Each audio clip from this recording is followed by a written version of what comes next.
오늘 설교 제목을 함께 읽어볼까요? 광야 훈련소. 예, 감사합니다. 최근에 목사님께서 설교하실 때마다 이 독서에 대한 이야기를 굉장히 많이 하셔서 저도 독서에 대한 이야기를 한번 준비해봤습니다. 사실 저는 책이랑은 별로 이렇게 친한 사람이 아니었어요. 지금도 아직까지는 좀 서먹서먹한 단계인 것 같습니다. 책을 읽는 것 자체를 싫어했었고 의자에 오래 앉아 있지를 못했습니다. 왜 읽어야 하는지도 당연히 몰랐죠. 글을 안 읽으니까 글을 읽는 속도가 느리고 글을 읽어도 그게 무슨 말인지 이해를 못 하겠더라고요. 성경을 읽을 때도 마찬가지였습니다. 제가 어느 정도로 심각했었냐면 수능 국어 시험 시간이 80분이잖아요. 그 80분을 제가 온전히 집중을 해도 그 국어 지문의 절반을 읽지도 못할 정도로 그렇게 상태가 매우 안 좋았었습니다. 대학교 1학년 때는 과제로 나온 책이 아니면 아예 손도 대지 않을 정도로, 그러니까 1년에 아예 한 권도 안 읽는 문제가 있는 사람이었죠. 그러다가 이제 대학교 1학년 끝 무렵쯤에 제가 각성을 하게 됩니다. 지금 여기 서울 마포구 신수동교에서 사역하고 있는 강승원 전도사, 제 대학 동기인데 그 전도사님이 학교 도서관 앞에서 저에게 해준 말이 저의 그 각성을 일으켰습니다. 어떤 말이었냐면, 민혁아, 지금부터 우리가 한 해에 성경을 1독씩 하게 되면 우리가 목사 안수 받을 때까지 성경을 10번밖에 못 읽어 라는 이야기였어요.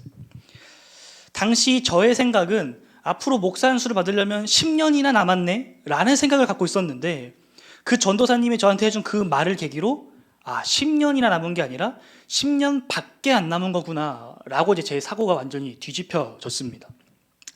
저는 그때부터 이제 공부를 하기 시작했습니다. 책을 읽기 시작했고요. 공부를 안 하던 사람이 갑자기 공부를 하려고 하니까 안 되죠. 너무 힘들었고 매 순간 포기하고 싶었습니다. 매 순간 책을 볼 때마다 책을 막 덮고 그냥 도서관을 뛰쳐나가고 싶은 마음이 늘 제 안에 가득했었어요. 그럴 때마다 10년밖에 안 남았다, 9년밖에 안 남았다, 8년밖에 안 남았다, 이렇게 제 스스로를 채찍질하면서 버티고 또 버티는 훈련들을 했습니다. 훈련은 반드시 성과를 낳기 마련이죠. 한 번 앉은 자리에서 5페이지도 한 번에 읽지 못하던 제가 어느 순간 앉은 자리에서 성경을 한 권씩 창세기, 출애굽기, 레위기 읽기 시작하게 됐고, 이 50페이지짜리 소책자도 하나 제대로 떼지 못하던 제가 이제는 300페이지는 거뜬하게 읽는 정도의 수준이 됐습니다. 1년에 한 권도 읽지 않았는데 이제는 학기 중엔 한 열흘에 한 권씩은 읽는 것 같아요. 열심히 노력을 하고 있습니다. 사실 어디 가서 자랑할 만한 수준은 되지 못하지만 여전히 부족하고 사고하고 사유하는 능력도 떨어지지만 그 지독했던 훈련은 분명 저에게 큰 도움이 됐습니다. 이는 우리의 신앙생활에서도 마찬가지입니다. 우리 안에 말씀, 기도, 순종, 헌신, 경건과 같은 그 신앙의 훈련들, 이 생활들이 쌓이면 쌓일수록 우리의 영성은 더욱더 커지고 아름다워지는 거죠. 우리 믿음의 분량이 자라나게 되는 것입니다. 우리가 지금 쭉 살펴보고 있는 이 다윗의 이야기를 보게 되면 다윗은 요즘 광야에서 하나님께 시험을 받고 있죠. 아주 혹독한 훈련을 받고 있습니다. 그 훈련을 통해서 다윗이 어떠한 성장을 이루는지 우리가 함께 살펴보기를 원합니다. 우리 1절에서 5절 말씀 함께 읽어봅시다. 1절에서 5절입니다. 사람들이 다윗에게 전하여 이르되, 보소서, 블레셋 사람이 그일라를 쳐서 그 타작마당을 탈취하더이다 하니, 이에 다윗이 여호와께 묻자와 이르되, 내가 가서 이 블레셋 사람들을 치리이까? 여호와께서 다윗에게 이르시되, 가서 블레셋 사람들을 치고 그일라를 구원하라 하시니, 다윗의 사람들이 그에게 이르되, 보소서, 우리가 유다에 있기도 두렵거든 하물며 그일라에 가서 블레셋 사람들의 군대를 치는 일이리이까 한지라. 다윗이 여호와께 다시 묻자온데 여호와께서 대답하여 이르시되, 일어나 그일라로 내려가라. 내가 블레셋 사람들을 내 손에 넘기리라 하신지라. 다윗과 그 사람들이 그일라로 가서 블레셋 사람들과 싸워 그들을 크게 쳐서 죽이고 그들의 가축들을 끌어오니라. 다윗이 이와 같이 그일라 주민을 구원하니라. 아멘. 지난주 선지자 갓의 명령에 따라서 다윗과 그의 공동체들은 모압 땅을 떠나서 유다 땅으로 이동을 했습니다. 헤렛수풀이란 곳으로 이동을 했죠. 여전히 사울이 두려웠지만 하나님의 말씀에 따라서 다윗과 그 공동체는 유다 땅으로 다시 돌아왔습니다. 사울을 피해 숨어있는 그들에게 한 가지 긴박한 소식이 들려오는데, 그것이 바로 블레셋 사람들이 그일라를 침공하여 그들에 있는 그 곡식을 약탈하고 있다는 소문을 듣게 됩니다. 그일라는 이스라엘 변방 국경지대에 위치한 아주 작은 도시입니다. 이 농경지대에 있는 곳이죠. 그일라 사람들이 한 해 동안 열심히 농사 지은 것들을 추수하고 타작하고 그것을 이제 곡식 창고에 옮기고 있을 그때에 블레셋이 쳐들어온 겁니다. 블레셋의 목표는 단 하나죠. 그일라에 있는 그 곡식을 빼앗는 겁니다. 약탈하는 거. 오늘날 우리 사회를 보면 어떠한 트러블이 생겼을 때 목소리 큰 사람이 이기고 주먹 좀 쓴다는 사람들이 막 떵떵거리면서 자기의 이익을 챙기는 모습을 쉽게 발견할 수 있듯이, 이 당시 힘이 곧 법이던 이 시기에도 마찬가지로 이 추수철에 국경 근처에서 이웃 마을을 약탈하는 일들은 매우 흔한 일이었습니다. 이 그일라는 이러한 약탈로부터 그러니까 자기들의 생명과 곡식들을 보호하기 위해서 성을 쌓은 어떻게 보면 요새였습니다. 그러나 우리가 알다시피 강력한 블레셋 군대 앞에서는 그일라가 처참하게 무너질 수밖에 없었습니다. 또한 그일라는 이스라엘 변방 지역이라고 했잖아요. 사울 왕이 머물고 있는 이 기브아로부터 상당한 거리가 있었기 때문에 국가적인 차원에서 군사 지원도 받기 어려운 상황이었습니다. 제가 잠시 후에 다루겠지만 사울은 도움을 줄 수 있는 상황이었다 하더라도 이 그일라에 대해서 별로 관심이 없었다는 모습을 우리가 좀 이따 발견할 수 있습니다. 또한 이 주변에 있는 다른 마을들과 서로 연결되기보다는 좀 동떨어진, 좀 고립된 형태에 있기 때문에 사실 블레셋 입장에서 그일라는 마음만 먹으면 언제든지 약탈할 수 있는 곳이었습니다. 그러니까 블레셋에게는 그일라가 기회의 땅이었던 거죠. 그일라가 블레셋의 침공을 받고 있다는, 약탈을 당하고 있다는 소식을 들은 다윗은 오늘 어떠한 행동을 합니까? 하나님께 기도를 하죠. 하나님, 제가 가서 블레셋을 칠까요? 하고 이제 기도를 합니다. 여기서 한번 생각을 해봅시다. 지금 다윗의 상황이 어떤 상황이죠?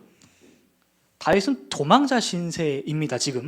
다윗은 지금 누군가를 지켜주거나 보호해줄 만한 지금 처지가 아닙니다. 자기 몸 하나 제대로 겨누지 못하는 상황이란 거죠. 더군다나 다윗은 본인만 도망가고 있는 것이 아니라 본인의 가족도 있고 다윗을 따르는 400명의 무리도 함께 있습니다. 그러니까 다윗은 지금 자기 자신에게서 눈을 돌려서 다른 누군가를 바라볼 만한, 그일라를 도와줄 만한 그런 여건이 안 되는 상황이라는 것입니다. 그렇다면 이 다윗에게도 능력이 없는데 다윗과 함께하고 있는 그들은 어떨까요? 우리가 지난주 봤던 것처럼 그들은 빚진 자들, 가난한 자들, 그리고 이 마음 가운데 원통함이 있는 자들이었습니다. 그러니까 뭔가 힘이 있고 다윗에게 도움이 될 만한 사람들이 아니었다라는 거죠. 이 다윗과 함께 이 유대 광야에서 사울을 피하는 것만으로도 벅찬 그들이었습니다. 블레셋과 싸울 여유는 없었죠. 블레셋과 싸울 힘은 존재하지 않았습니다. 그들에게. 다윗 공동체에게는 그저 그날 하루 주어진 삶을 살아가는 것도 벅찬 것이 현실이었습니다. 그런데 왜 다윗은 오늘 그일라에 대한 이 소식을 듣고 나서 그들을 도우러 가야겠다라는 마음을 품게 되었을까요?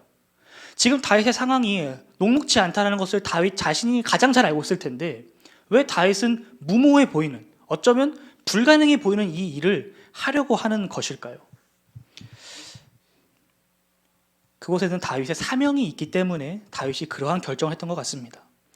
제 인생에서 결코 잊을 수 없는 송구영신 예배가 있었습니다. 2020년에서 2021년도로 넘어오게 된 송구영신이었어요. 제가 사역자로서 복음 안의 세교에서 두 번째로 맞이하는 송구영신 예배였고, 또한 동시에 이제 코로나로 인해서 처음 맞이하는 송구영신 예배였습니다. 그 당시 보건당국 지침에 의하면 5인 이상이 모일 수가 없었어요. 다들 기억나시죠? 최대 4명까지밖에 모일 수가 없어서 이미 주일 예배는 온라인으로 전환된 지 오래였고, 그 당시 이제 저랑 목사님이랑 복음전도사님이 함께 송구영신 예배를 어떻게 해야 되나 많은 이제 고민을 했었습니다.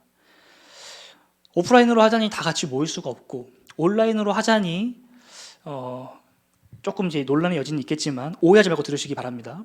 그러니까 송영신 예배에서 이제 담임 목사님께 안수로 축복받는 게 좀 중요하잖아요. 하이라이트라고 볼 수 있잖아요. 그러니까 그걸 할 수 없다는 것이 좀 걸렸습니다. 그때 당시. 결국 이제 목사님과 저희가 함께 결정했던 것은 교역자들의 성도님들 한 사람 한 사람을 이제 찾아가서 함께 예배를 드리는 거였죠. 이름하여 움직이는 복세 교회를 기획했었습니다. 2021년 1월 1일 새해 아침부터 안양을 시작으로 시흥, 인천, 마포, 목동, 관악, 합정 이렇게 왔다 갔다 하루 종일 돌아다니면서 성도님들 한 분 한 분을 만나고 기도 제목을 나누고 함께 축복하고 또 한 해를 결단하는 그런 시간들을 보냈죠. 제가 하루 종일 운전해서 그런지 몰라도 많이 힘들고 지쳤지만 코로나 위기 가운데서 우리가 만날 수 없음에도 불구하고 만날 수 있었다는 점, 그리고 오히려 그렇게 만났기 때문에 한 사람 한 사람에게 더 집중할 수 있었다는 점, 그리고 또 이렇게 맛있는 음식과 음료를 준비해 주신 성도님들 덕분에 참 훈훈했던 송구영신 예배로 기억을 하고 있습니다. 그때 제 기억이 맞다면 관악구에서 합정으로 넘어가는 길목이었을 거예요. 목사님께서 저에게 이러한 질문을 하셨습니다. 오늘 이 사역, 이 움직이는 복세 교회를 하면서 너네가 느낀 점이 무엇이냐라는 이제 질문이었죠. 그래서 이제 저랑 보도사님이 이런저런 이야기를 했습니다. 그리고 나서 목사님께서 저희 이야기를 다 들으신 다음에 이러한 말씀을 해주셨어요. 너희가 오늘 느낀 이 감정을, 이 생각을 절대 잊지 마라. 이가 없으면 잇몸으로라도 하는 게 바로 사역이고 목회다. 우리가 사역을 할 때, 목회를 할 때 항상 준비된 상태로, 항상 풍족한 상태로 하게 되면 얼마나 좋겠지만은 사실 우리가 사역을 할 때, 목회를 할 때 우리가 준비하지 않은 대로 흘러갈 확률이 훨씬 더 크다. 예상치 못한 문제가 발생할 확률이 훨씬 크고 늘 부족한 상태로 해야 될지도 모른다. 그럼에도 불구하고 부족하면 부족한 대로, 없으면 없는 대로 그저 주저앉는 것이 아니라 믿음으로 돌파하는 것이 바로 사역이다. 이 말씀해 주셨습니다. 그때 이제 목사님께서 해주신 말씀이 지금까지도 잊혀지지 않고 제 마음 깊은 곳에 이렇게 새겨져 있습니다. 그래서 제가 타협하려고 할 때, 포기하려고 할 때마다 그 말씀이 다시 떠올라서 저를 이렇게 일깨웁니다. 막 경종을 울려요. 우리 교회 사역들 한번 생각해 봅시다. 우리 교회가 하는 사역들, 인간적인 눈으로 생각을 해보면, 우리가 계산적으로만 생각을 해보면 당장에 멈춰야 하는 것들 투성입니다. 당장에 월세 걱정을 하는 교회에서 2명의 선교사님들을 후원하고 컨패션을 통해서 1명의 아이를 후원하는 일, 그리고 우리가 매월 마지막 주 홀리니스 예배를 드리는 것. 사실 우리 아무런 실력도 없고 돈도 없고 능력도 없고 사람도 없고 아무것도 없잖아요. 그런데도 우리가 이러한 사역을 하는 이유는, 현실적으로 우리가 이러한 사역을 하면서 멈추지 않고 계속해서 하는 이유는 우리 교회에게 주신 하나님의 사명이기 때문입니다. 하나님께서 우리 교회에게 주신 사명이라는 거죠. 목사님께서 설교하실 때 자주 하시는 말씀이 있어요. 우리가 교회 공간을 빼는 한이 있더라도 우리가 교회로서 해야 할 일, 하나님께서 우리 교회에게 주신 그 사명, 선교사를 파송하여 교회를 세우고 영혼을 구하며 이 땅의 청년들을 각성시키고 부흥하는 것, 이것은 멈추지 말자라고 늘 말씀하셨죠. 우리에게 주신 하나님의 부르심, 그 사명이 있기 때문에 우리는 포기하지 않고 타협하지 않고 믿음으로 나아가는 것입니다. 어떻게 해야 될지 막막하고 할 수 있을까? 의구심이 들고 두렵지만 우리가 기도하며 주님의 도우심을 구하며 걸어가는 것은 주님께서 우리에게 주신 사명이 있기 때문이죠. 다시 본문으로 돌아와서 다윗이 이와 같이 무모하고 불가능해 보이는 일을 하려고 하는 것은 하나님께서 다윗에게 주신 사명 때문입니다. 다윗의 사명이 무엇입니까? 다윗을 향한 하나님의 부르심이 무엇입니까? 이스라엘의 왕이죠. 그렇다면 이스라엘의 왕은 어떤 존재입니까? 하나님께서 사울을 세우실 때 하나님께서 말씀해 주셨습니다. 블레셋의 압제로부터 이스라엘을 구원하는 것. 다시 말하면 이방 나라의 압제로부터 이스라엘을 보호하고 통치하는 것. 하나님의 백성 이스라엘을 보호하고 그들을 다스리는 것. 그것이 바로 다윗이 하나님께 받은 사명이었습니다. 부르심이었어요. 다윗은 오늘 이스라엘의 왕으로서 자기에게 주어진 그 사명을 완수하기 위하여 주님께 뜻을 여쭙습니다. 비록 아직 이스라엘의 왕은 아니지만 왕으로 기름 부음 받은 다윗은 왕의 정체성을 가지고 지금 살아가기 시작하는 거죠. 하나님께서 주신 사명을 붙잡고 믿음의 길을 걸어가기 시작하는 것입니다. 블레셋으로부터 그 일날을 구원하기 위하여 하나님께 여쭙습니다. 다윗이 무엇인가를 행하기 전에 하나님께 여쭈는 일은 이번이 처음이에요. 드디어 다윗이 성장한 거죠. 지난주 아둘람 굴에서 있었던 일련의 사건들을 통해서 다윗은 변화하기 시작했습니다. 망명 실패 이후 아둘람 굴에서 다윗이 만났던 자들은 억압당한 자들, 빚진 자들, 마음에 원통함 가득한 자들이었습니다. 다윗은 이들을 보면서 하나님께서 자기 자신에게 주신 사명이 무엇인지 다시금 생각해 보았습니다. 이스라엘의 왕으로 기름 부음 받은 자신이 무엇을 해야 하는지, 그리고 하나님께서 자신을 통해서 이스라엘 이 나라를 어떻게 인도하실지, 다스리실지 소망을 품게 되었습니다. 다윗은 자신이 왕으로서 백성들 위에 군림하는 것이 아니라 사울처럼 하나님의 통치를 위한 통로가 되어야 한다는 것을 깨달은 거죠. 다윗은 명령하는 자, 군림하는 자가 아니라 하나님의 통치의 통로로, 하나님의 말씀의 통로로 하나님께 묻습니다. 오랜 방황과 훈련 끝에 드디어 다윗은 하나님께 그 뜻을 묻죠. 주님, 이 길이 맞습니까? 제가 가도 되겠습니까? 하고 묻는 것입니다. 여러분, 우리에게도 이와 같은 믿음의 질문들이 있기를 소망합니다. 무엇인가를 이미 결정한 다음에, 뭔가 행한 다음에 문제가 생기니까 하나님께 도와주세요. 하나님 어떻게 됩니까? 라고 기도하는 그 단계를 뛰어넘어서 뭔가를 하기 전에 먼저 하나님께 뜻을 구하고 하나님께서 우리에게 말씀해 주시고 보여주시는 그 길을 따라서 믿음의 길을 걸어가는 우리 모두가 되기를 주님의 이름으로 소망합니다. 아멘. 다윗의 기도에 하나님께서는 오케이 사인을 보내주셨습니다. 가라 라고 말씀하시죠. 자신을 향한 하나님의 부르심을 재확신한 다윗은 모든 준비가 끝났습니다. 하나님께서 가라고 하셨으니까 이제 그 일을 향해서 믿음으로 가면 되는 거죠. 다윗은 서둘러 준비하고 그와 함께하고 있는 이 400명의 무리들에게 하나님의 뜻과 자신의 계획을 전했습니다. 그런데 다윗의 부하들은 다윗과는 다른 반응을 보이죠. 그들은 펄쩍 뛰면서 안 된다고 말립니다. 그들의 주장은 이미 유다 땅 안에 있는 것만으로도 충분히 벅차다라는 거예요. 이미 충분히 위험하다라는 것입니다. 도망자 신세로 있는 다윗과 그의 공동체가 만약에 블레셋을 치러 그 일라로 내려가게 된다면, 군사적인 행동을 하게 된다면 다윗의 위치는 발각되고 말 것입니다. 그동안 열심히 숨어 있었던 보람이 사라지게 되는 거죠. 다윗의 위치가 발견된다면 사울은 아마 곧바로 다윗을 체포하기 위해서 군대를 보내게 될 것입니다. 그렇다면 다윗과 함께하고 있는 그 400명의 사람들의 운명은, 목숨은 어떻게 될까요? 자칫 잘못하면 앞에는 블레셋, 뒤에는 사울의 군대에게 샌드위치로 끼일지도 모르는 그 위험한 상황 속에서 누군지도 모르는 사람들을 위해서 400명의 사람들이 목숨을 걸어야 하는 걸까요?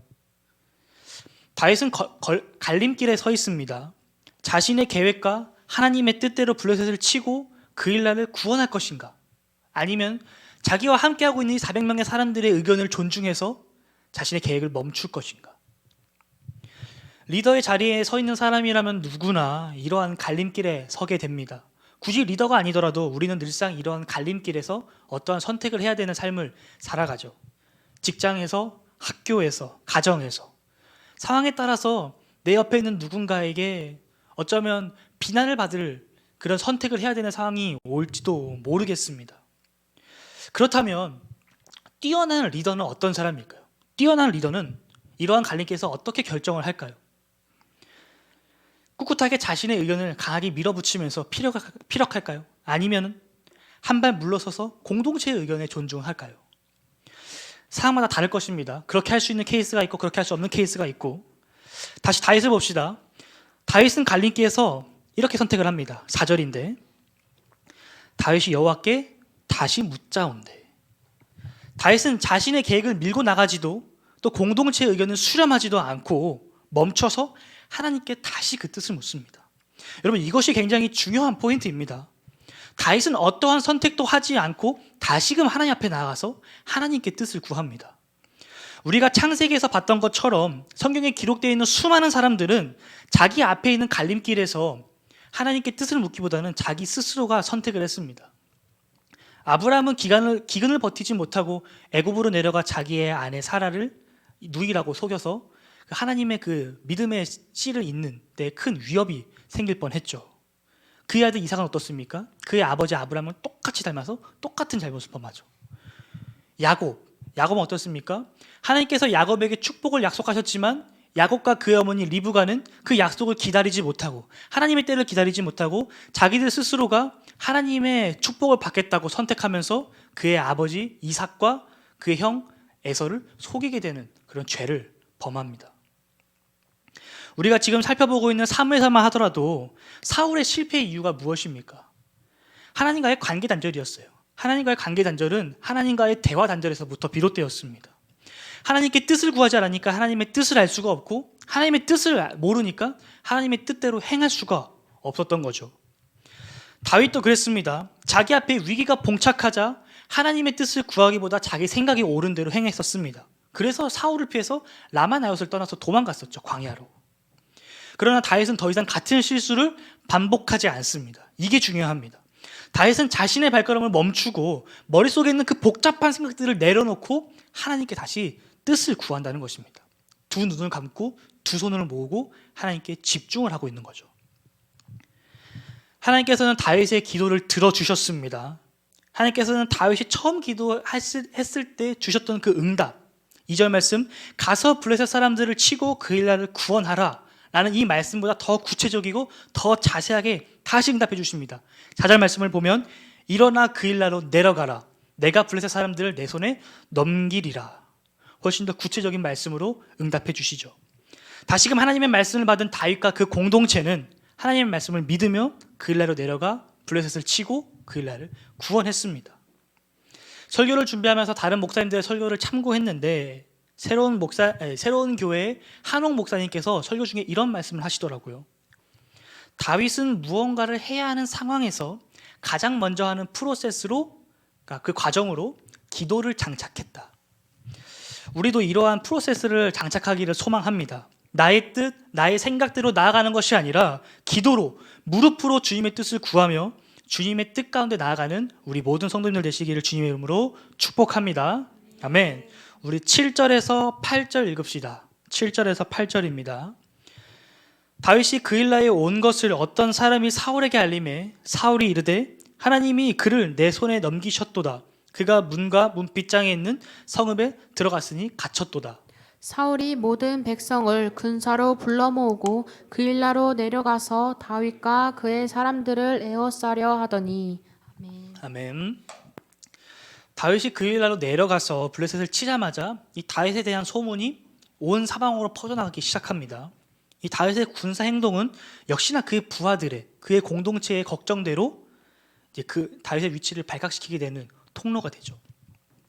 다윗이 그일라에 있다는 소문이 퍼져나가자 이 다윗을 잡기 위하여 이스라엘 전국에 흩어져 있었던 이 사울의 첩자들이 사울에게 보고를 하기 시작합니다. 이 다윗을 향한 이 분노와 광기 어린 이 집착을 갖고 있었던 사울은 곧바로 군대를 소집하죠. 우크라이나 러시아 전쟁에서 러시아가 동원령을 내린 것처럼 사울도 이스라엘 전역에 있는 모든 백성을 군사로 부릅니다. 여기서 생각해 볼 수 있는 재미는 한 가지, 과연 사울은 그일라에 대한 소식을 알았을까? 라는 질문입니다. 첩보원들을 통해서 다윗에 대한 소식을 들을 수 있었던 그 사울은 과연 그일라에 대한 소식을 알았을까? 그일라에 임했던 그 블레셋의 침공에 대한 이야기를 알았을까? 성경은 이에 대해서 아무런 말도 하고 있지 않습니다만 제 생각에는 사울이 알고 있었던 것 같습니다. 한 나라의 영토에 다른 나라 군대가 쳐들어와서 약탈을 하고 있는데 그것이 왕에게 보고되지 않았을 리가 없습니다. 그렇다면 왜 사울은 그일라에 군대를 보내지 않았을까요? 그일라 사람들이 블레셋에 의해서 약탈당하고 있다는 것을 분명 들었을 텐데, 보고받았을 텐데 어째서 군대를 파견하지 않았을까요? 혹여나 블레셋과의 전면전으로 전쟁이 확대될까 봐 두려워서 안 했던 걸까요? 제 생각은 아닙니다. 제 생각은 사울이 관심이 없었던 것 같아요. 사울의 관심은 오로지 다윗에게만 있었습니다. 그일라라는 이스라엘 변방에 있는 도시는 사울에게는 안중에도 없었던 것 같습니다.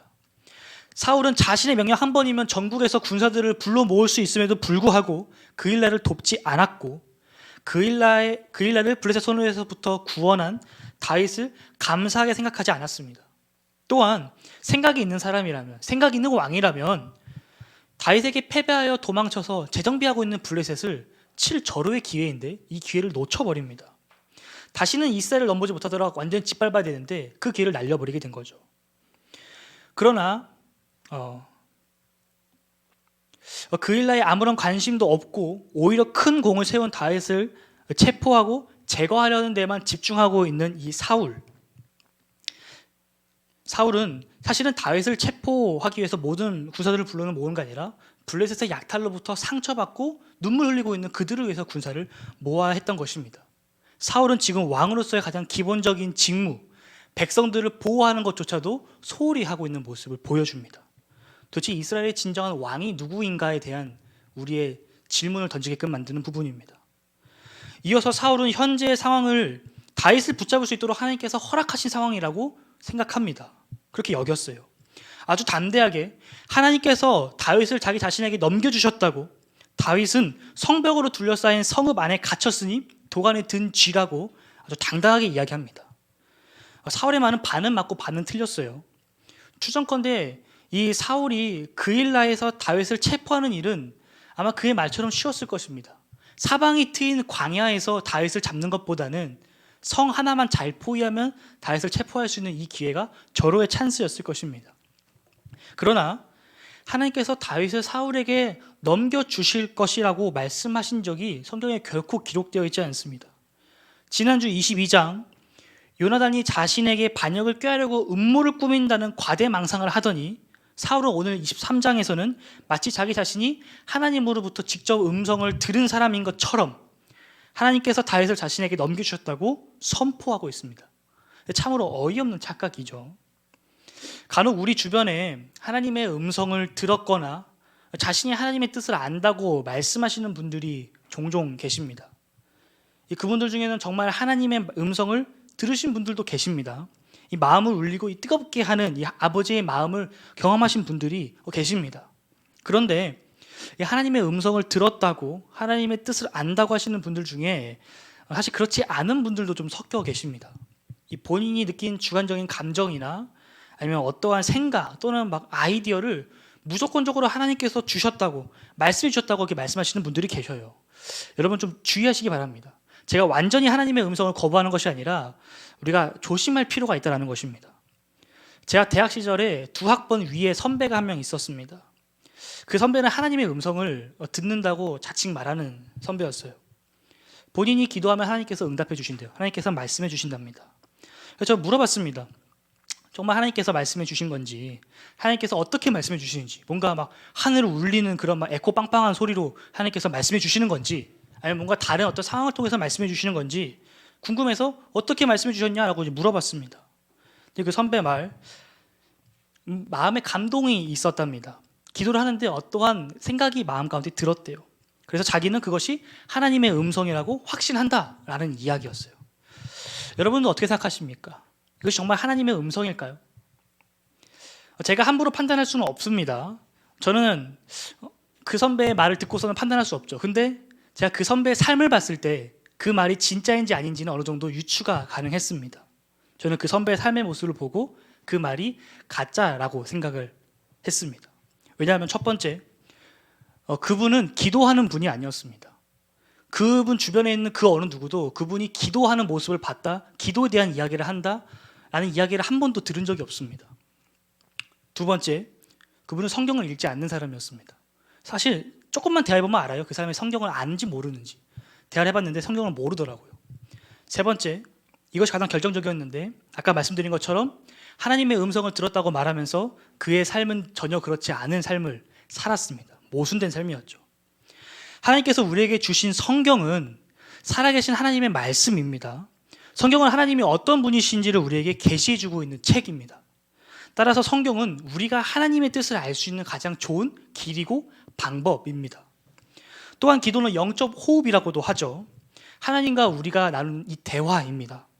우리에게 필요한 것을 구하기도 하지만 기도는 사실 기도의 가장 중요한 본질 중 하나는 나의 생각, 나의 자아, 나의 욕심, 나의 가치관을 내려놓고 하나님의 뜻에, 하나님의 사명에 우리의 삶을 조율하는, 튜닝하는 것이 가장 중요한 본질 중 하나입니다. 하나님의 말씀 없이, 하나님과의 친밀한 관계 없이, 하나님과의 대화 없이 하나님의 뜻을 안다? 하나님의 마음을 안다? 이거 굉장히 위험한 것입니다. 하나님의 이름을 갖고 와서 나의 주장을 내세우는 것밖에 되지 않습니다. 하나님을 이용하는 거죠. 지금 사울이 하고 있는 행동이 바로 이런 행동이라는 것입니다. 사울은 하나님의 선지자와 결별했습니다. 사무엘과 결별했죠. 그리고 하나님의 제사장과 그의 가족들을 노베에서 죽였습니다. 수백 명을 죽였어요. 하나님께서 그에게 주신 사명, 이 왕의 역할도 제대로 다하고 있지 못하고 있습니다. 궁극적으로 사울은 하나님께 버림을 받았죠. 그러면서 무슨 하나님께서 다윗을 자기 손에 넘겨주셨다고 말하고 있는 것입니까? 하나님 말씀에 불순종하고 하나님을 자기 입맛대로 자기가 원하는 대로 사용하면서 버림받았으면서 아직도 정신 못 차리고 똑같은 행동을, 똑같은 짓을 여전히 반복하고 있는 것입니다. 아니, 더 심하게 지금 반복하고 있는 거죠. 기도 없는 선택은, 하나님의 말씀이 없는 믿음은 사울과 같이 우리의 믿음을 한쪽으로 편향되게 만듭니다. 여러분, 간절히 부탁드리는 것은 사울과 같이 하나님을 잊은 채, 하나님을 잃어버린 채 자기 자신에게 함몰되어서 살아가는 그 신앙의 실패를 반면교사 삼으시길 바랍니다. 하나님을 경외하고 하나님을 온 마음과 온 뜻과 온 힘을 다하여 섬기는 우리 복음 안의 세교의 모든 성도님들 되시기를 주님의 이름으로 간절히 소망합니다. 아멘. 우리 마지막으로 9절에서 14절 말씀을 함께 읽겠습니다. 9절에서 14절입니다. 다윗은 사울이 자기를 해하려 하는 음모를 알고 제사장 아비아달에게 이르되 에봇을 이리로 가져오라 하고, 다윗이 이르되 이스라엘 하나님 여호와여, 사울이 나 때문에 이 성읍을 멸하려고 그일라로 내려오기를 꾀한다 함을 주의 종이 분명히 들었나이다. 그일라 사람들이 나를 그의 손에 넘기겠나이까? 주의 종이 들은 대로 사울이 내려오겠나이까? 이스라엘의 하나님 여호와여, 원하건대 주의 종에게 일러 주옵소서 하니 여호와께서 이르시되 그가 내려오리라 하신지라. 다윗이 이르되 그일라 사람들이 나와 내 사람들을 사울의 손에 넘기겠나이까 하니 여호와께서 이르시되 그들이 너를 넘기리라 하신지라. 다윗이 그의 사람 600명 가량이 일어나 그일라를 떠나서 갈 수 있는 곳으로 갔더니 다윗이 그일라에서 피한 것을 어떤 사람이 사울에게 말하며 사울이 가기를 그치니라. 다윗이 광야의 요새에도 있었고 또 십광야 산골에도 머물렀으므로 사울이 매일 찾되 하나님이 그를 그의 손에 넘기지 아니하시니라. 아멘. 아멘. 여러분들 아마 이러한 질문들을 한 번씩 다 들어보셨을 것입니다. 만약 집에 불이 난다면, 불이 나서 단 하나만을 가지고 나올 수 있다면 여러분들은 무엇을 가지고 나오시겠습니까? 라는 질문이죠. 자신이 가지고 있는 것 중에서 가장 중요한 것이 무엇이냐라는 질문입니다. 사울이 자신을 해하려고 오고 있다는 소식을 들은 다윗은 제사장 아비아달에게 에봇을 가져오라고 말합니다. 그리고선 다시 하나님께 기도를 하죠. 에봇, 본문 6절 말씀을 보게 되면 제사장 아비아달이 노베서부터 다윗에게로 도망치면서 에봇을 가져왔다라고 기록을 하고 있습니다. 도대체 에봇이 무엇이길래 아비아달은 노베에서 도망치면서 그 목숨이 오락가락하는 그 긴박한 상황 속에서 에봇만큼은 챙겨왔던 걸까요? 출애굽기 말씀을 보게 되면 에봇은 제사장이 입는 옷입니다. 제사장이 하나님을 예배하거나 하나님께 뜻을 구할 때 입는 옷이었습니다. 여기까지만 들어도 아비아달이 그것을 왜 갖고 왔는지 어느 정도 유추가 되죠. 근데 더 한 가지 중요한 것이 있는데 에봇을 입을 때 함께 입는 옷이 하나 있습니다. 바로 흉패인데 이 가슴막이입니다. 이 흉패 안에는 우림과 둠밈이라고 하는 하나님의 뜻을 분별하게 하는 이 제사 도구를 담고 있었습니다. 우림과 둠밈은 yes or no, 예, 아니오로 딱 명확하게 나눠지는 하나님의 뜻을 확인할 수 있는 일종의 제비뽑기와 같은 도구였습니다. 구약 성경에서 유일하게 하나님의 뜻을 계시하는 도구로 승인받은 도구예요. 다윗이 에봇을 통해서 하나님께 뜻을 엿주는다는 것은 다시 말하면 우림과 둠밈을 통해서 하나님께 뜻을 여쭈었다는 것입니다. 하나님의 뜻을 계시하고 판단할 수 있는 유일한 도구인 우림과 둠밈을 가지고 다윗이 하나님과 직접적으로 소통을 하고 있다는 거죠. 우리는 다윗이 성장했다는 것을 여기서 다시 한번 발견하게 됩니다. 사울이 자신을 해하려고 올 때 사울이 두려워서 하나님께 여쭈지도 않고 라마나에서 떠났던 그 다윗이 오늘은 먼저 하나님께 뜻을 구합니다. 사울이 정말 저를 치러 올까요? 라는 질문에 하나님께서 yes 대답을 하시자 다윗은 두 번째 질문을 합니다. 제가 만일 그일라에 남게 된다면 그일라 사람들이 저를 배신할까요? 하나님께서는 이것 또한 yes라고 응답해 주시죠. 그일라 사람들에게 다윗은 고마운 사람입니다. 생명의 은인이죠. 블레셋의 약탈로부터 그들을 보호해 준 사람입니다. 그러나 그일라 사람들의 입장에서 생명의 은인인 이 다윗에게 예우를 다하고 다윗 편을 들었다가 사울에게 몰살당할 수는 없는 노릇입니다. 얼마 전에 있었던 노베서의 학살처럼 말이죠. 다윗은 그일라를 도와주었으나 그일라는 다윗을 도와주지 않습니다. 다윗의 입장에서 생명의 은인을 이렇게 대접할 수 있냐고 반문할 수 있겠지만은 자신의 생존을 위해서 은인에게도 등을 돌려야 하는 그일라 사람들을 나무랄 수는 없었을 것입니다. 다윗 또한 알고 있었을 거예요. 설령 그일라 사람들이 다윗에게 머물러 달라고 부탁한다 하더라도 다윗은 머물 수 없었을 것입니다. 노베서와 같은 일이 똑같이 발생될 수 있는 확률이 있기 때문이죠. 만일 그일라 사람들이 사울의 손에 전멸당하게 된다면 다윗이 목숨을 걸고 그들을 구한 것이 무의미해지기 때문입니다. 다윗 또한 이것을 알고 있었기 때문에 하나님께 뜻을 구한 것입니다. 주님 어떻게 해야 됩니까? 제가 어떻게 나아가야 합니까? 라고 뜻을 구한 거죠.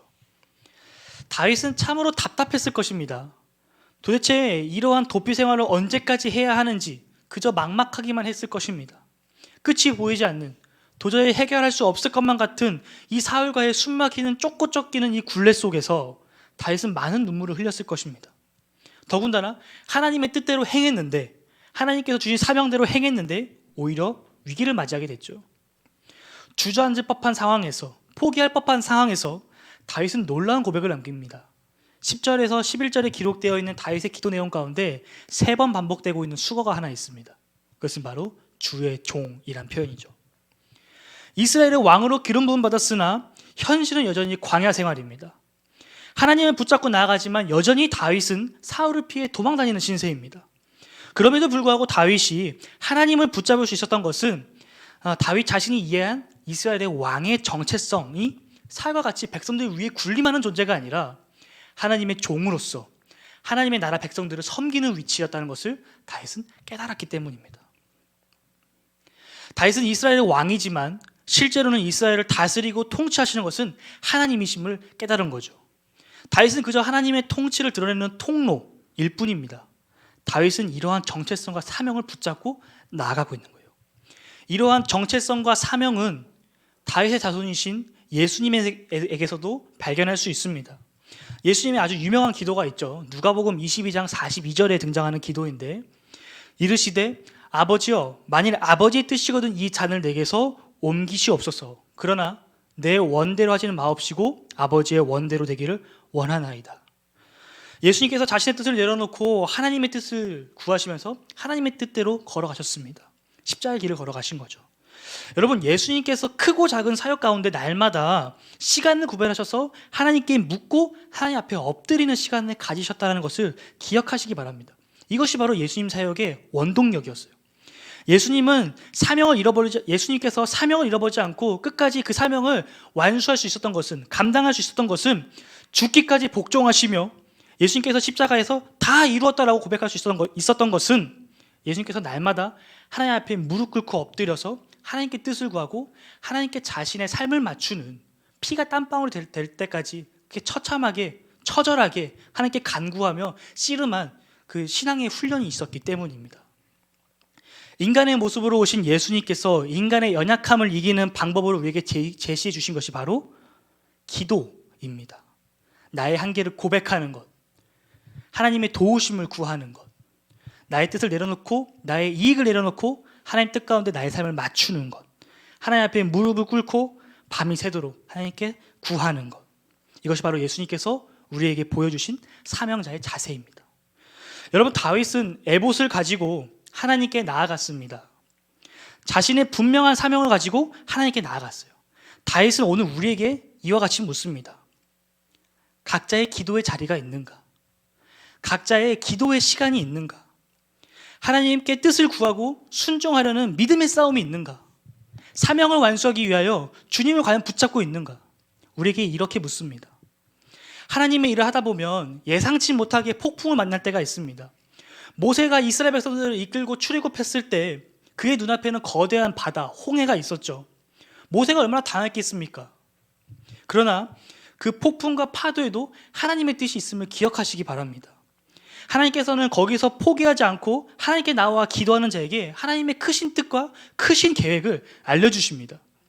모세는 하나님을 붙잡음으로써 홍해가 갈라지는 엄청난 기적을 경험했어요. 우리가 오늘 함께 고백한 찬양 중에 나는 믿네, 그러니까 내게 허락하신 시를 통해라는 그 찬양의 가사 중에 이런 가사가 있습니다. 내 앞에 바다가 갈라지지 않으면 주가 나로 바다 위를 걷게 하리. 사람은 위기가 찾아오면 등을 돌릴 수 있습니다. 그 일의 사람들이 그랬던 것처럼 말이죠. 그러나 우리 주님은 결코 우리를 버리지 않습니다. 우리를 포기하지 않으십니다. 날마다 우리와 함께 하십니다. 우리의 생각과 한계를 가뿐히 뛰어넘으시는 그 주님의 일하심을 기대하시고 소망하시기 바랍니다. 주님을 바라보는, 주님만을 붙잡는 우리 복세 되기를 원합니다. 아멘. 다윗은 모든 것을 하나님께 맡기고 하나님께서 말씀하신 대로 그 일날을 떠납니다. 다윗은 오늘 그랬던 것처럼 이곳 저곳을 돌아다니면서 하나님께 뜻을 구하고 또 하나님께서 말씀하시면 발걸음을 옮기는 광야의 여정들을 계속 이어나가죠. 다윗이 하나님께 함께하니 하나님께서도 다윗과 함께해 주셨습니다. 자신의 힘과 능력을 의지하지 않고 하나님을 붙잡고 나아갔던 다윗에게 하나님의 힘과 능력과 계획이 임하고 이루어지기 시작합니다. 다윗이 그일라에서 허탕을 치고 힘만 빼고서 떠난 것 같으나 하나님께서는 그 땅에서 다윗의 동력자를 200명이나 더 붙여줬습니다. 지난주 다윗의 동력자는 400명이었죠. 근데 오늘 다윗이 그일라로에서 나올 때는 50%가 늘어난 200명이 늘어난 600명이 되었습니다. 다윗의 옆에는 하나님의 선지자 갓이 함께했고 에봇을 들고 있는 대사장 아비아달도 함께하게 됩니다. 다윗이 하나님을 의지하니 하나님께서 하나님의 사람들을 다윗에게 붙여주시기 시작합니다. 그리고 하나님께서 다윗을 내 손에 넘겨주셨다라고 호언장담했던 그 사울의 말이 옹색하게 하나님께서는 다윗을 사울에게 넘겨주시지 않았다라고 하면서 오늘 말씀이 끝을 맺게 되죠. 이는 다윗이 뛰어난 전략가였기 때문이 아니라 전적인 하나님의 은혜였습니다. 말씀의 결론을 맺겠습니다. 오늘 우리는 그일라에서 있었던 이 다윗의 모습을 살펴보았습니다. 다윗의 삶의 모습. 그 현장은 사실 아무것도 바뀌지 않았습니다. 여전히 답이 보이지 않고 막막한 광야 생활일 뿐이죠. 비참한 현실입니다. 목숨을 걸고 도움을 주었던 그일라 사람들에게로부터 도움을 받기는커녕 오히려 등을 지고 돌아서서 어쩌면 다윗에게 위험이 될 그런 존재로 돌변하게 됩니다.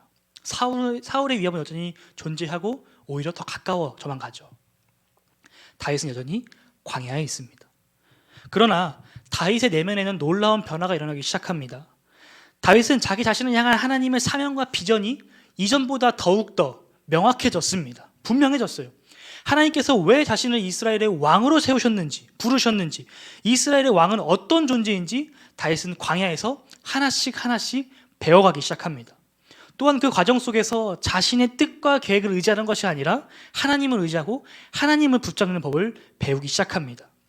사울이 쫓아오는 긴박한 상황 속에서도 자신의 인생의 선택권을 주님께 양도하는 모습, 그리고 다윗은 이스라엘의 왕으로, 하나님의 종으로, 하나님의 마음에 합한 사람으로 빚어져 가기 시작합니다. 우리 모두는 사명자입니다. 하나님께서 저와 여러분을 부르신 이유가 있습니다. 그 안에 사명이 있죠. 그 사명, 그 부르심을 따라가는 믿음의 삶이 되기를 원합니다. 나에게 힘이 없으니까, 시간이 없으니까, 능력이 없으니까 다음으로 미뤄야지 라는 것이 아니라, 마음 한쪽 구석으로 치워버리는 것이 아니라, 지금 우리에게 주어진 이 자리에서 우리에게 허락하신 가정, 교회, 직장, 학교 안에서 하나님의 사명자로 살아가시기를 주님의 이름으로 축복합니다. 우리가 할 수 있는 일을 따지는 것이 아니라 빌립보서 4장 13절 말씀처럼 내게 능력 주시는 자 안에서 내가 모든 것을 할 수 있다라는 고백을 하며 우리에게 주어진 일, 우리가 해야 할 일, 주님께서 주신 사명을 주님의 능력으로 감당하는 우리 모두가 되기를 주님의 이름으로 축복합니다. 아멘. 우리 함께 기도합시다.